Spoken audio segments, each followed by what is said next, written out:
The smorgasbord of companies that now use the Dunlop brand all started with just one man, John Boyd Dunlop.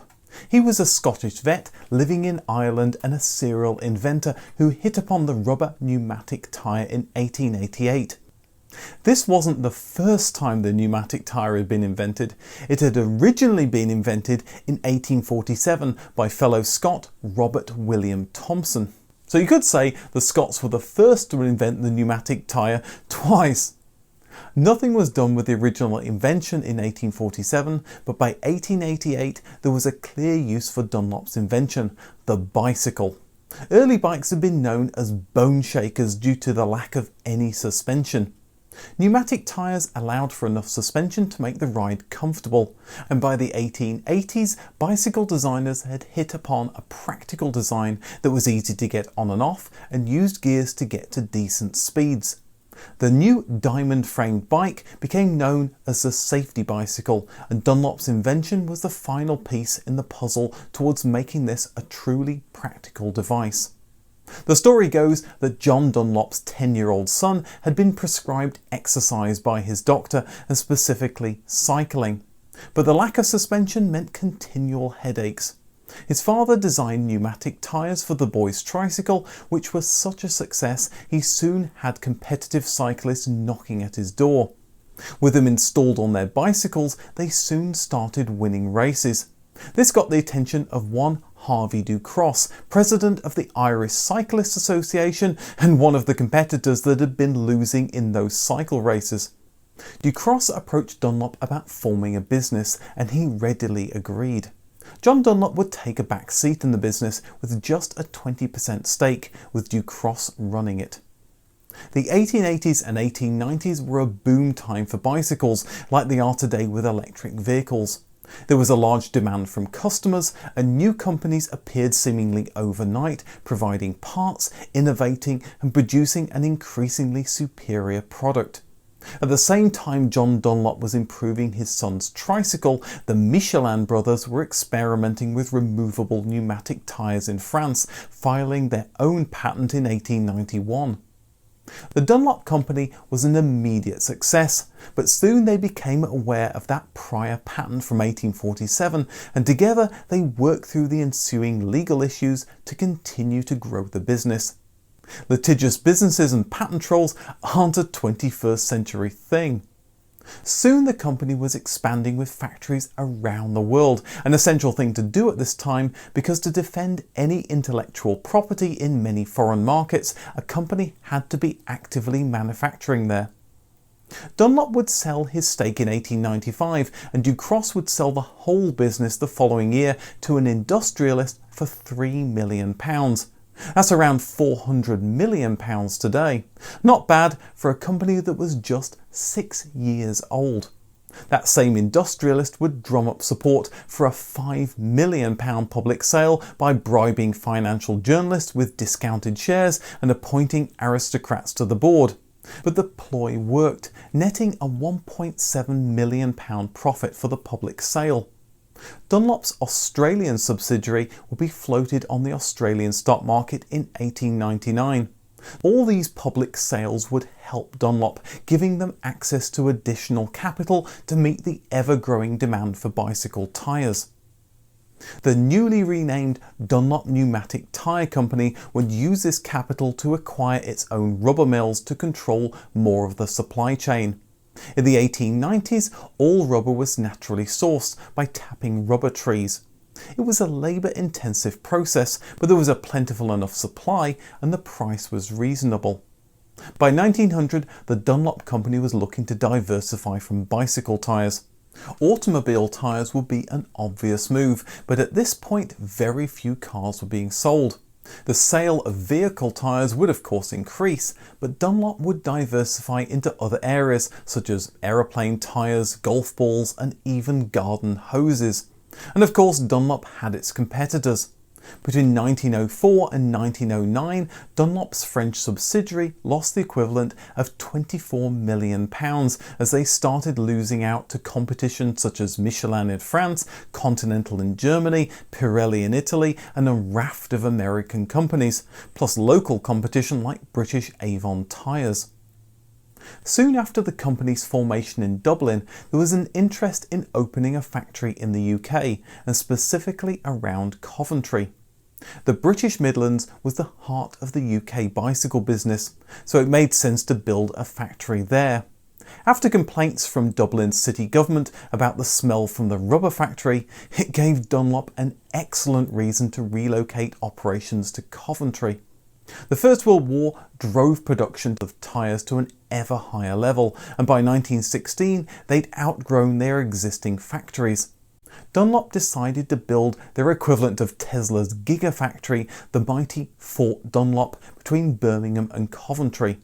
It was a massive 7-storey building built on a 120-hectare site.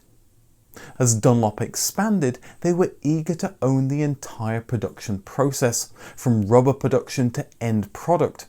In 1917, they purchased 60,000 acres of rubber plantations in present-day Sri Lanka and Malaysia. The boom in tyre production can be likened to the current boom in rechargeable battery production.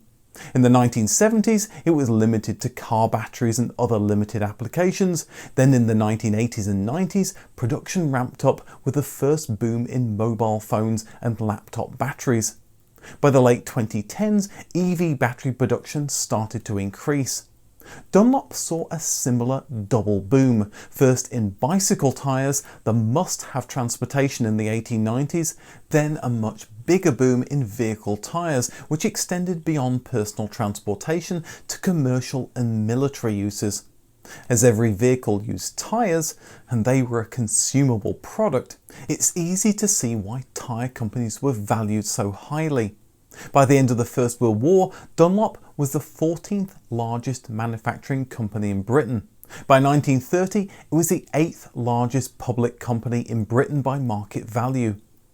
But as Dunlop headed into the 1920s, it was expanding too quickly and overextended, leading to the equivalent of a £400 million loss in today's money.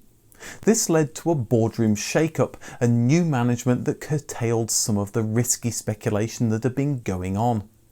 After Dunlop's finances were back on a sure footing, the company then went on a buying spree.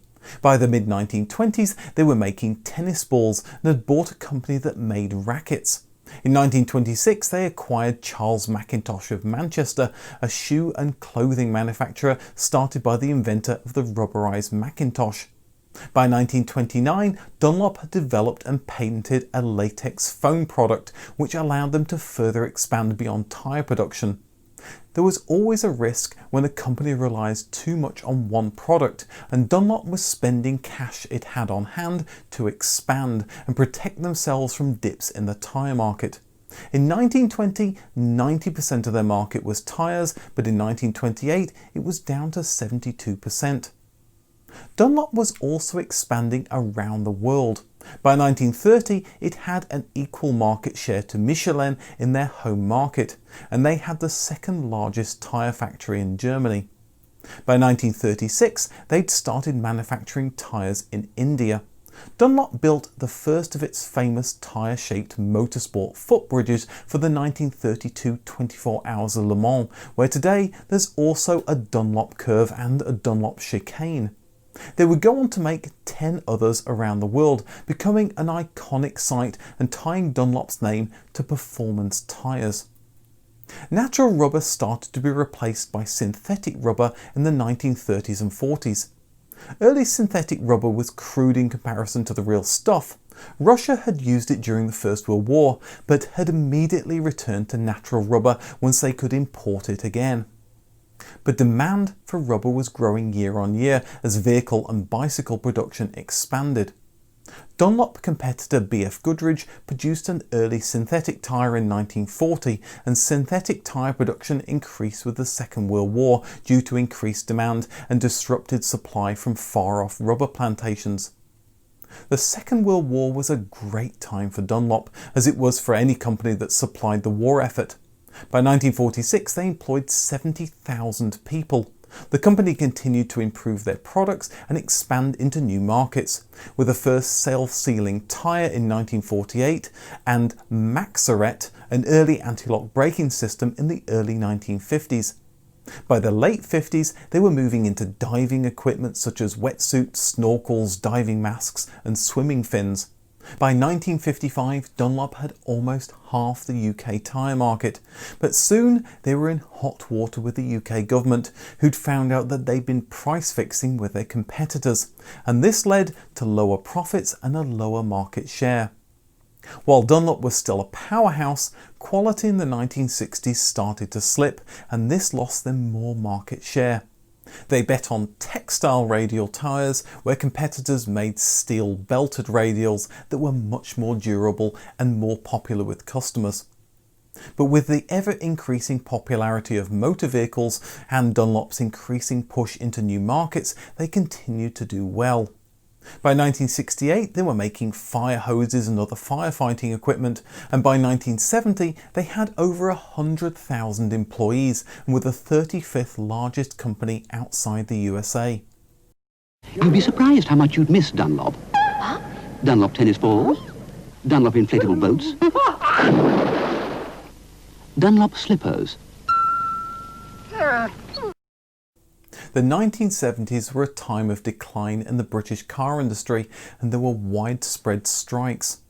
Dunlop had its own fair share of strikes, and this led British Leyland to change from using Dunlop as their exclusive supplier to dual sourcing to ensure a steady supply. But with British Leyland sales declining, Dunlop sales also slipped, and the 1973 oil crisis didn't help.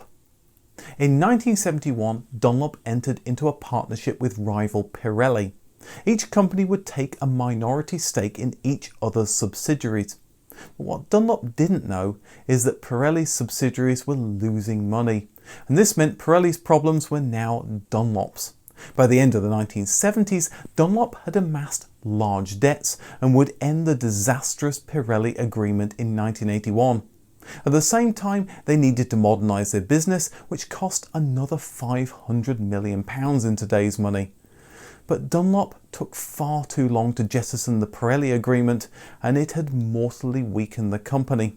By 1983, Dunlop employed half the people it had just 13 years earlier. The company went on a selling spree to raise cash. First the rubber plantations were sold, then the European tyre business, then its Indian and New Zealand factories. But it wasn't enough. In 1985, the once dominant company was sold for just £100 million. The new controlling company held on to Dunlop for about 10 years, then started selling it off in chunks. Today the Dunlop brand is used by many companies for different markets. Goodyear uses it in North America, and the Japanese company Sumitomo Rubber Industries uses it in other markets. But with no incentive for these companies to develop the brand, there's less and less incentive every year to keep using it as Dunlop's heyday fades from people's memories. Dunlop's 1916 headquarters, Fort Dunlop, sat empty and unloved for many years. Its proximity to the busy M6 motorway made it a sad poster child for the decline of British manufacturing industry in the 80s and 90s, as motorists zoomed past, driving on other brands of tyres. Difficulties in redevelopment were compounded by it being labelled a Grade A listed building, which limited the work that could be done to reuse it. It became not much more than a large advertising hoarding with broken windows. Many ideas for redevelopment were mooted, such as an indoor fun park and a shopping centre, but after many years it was finally redeveloped into a hotel, retail and office space in 2005. John Dunlop would have been surprised just how many people around the world now know the Dunlop name. Dunlop established a factory in Brazil making tyres, and because of this there's an avenue in Campinas with his name on it. Not a bad legacy for a Scottish vet who just wanted to make his son's bike a little better. Sometimes I find some interesting facts that I don't really know where to put, so I'm going to put them here at the end. The name tire comes from shortening the word attire. The original meaning stemmed from the idea of clothing a wheel. As for American and British spellings, the US has always used T-I-R-E.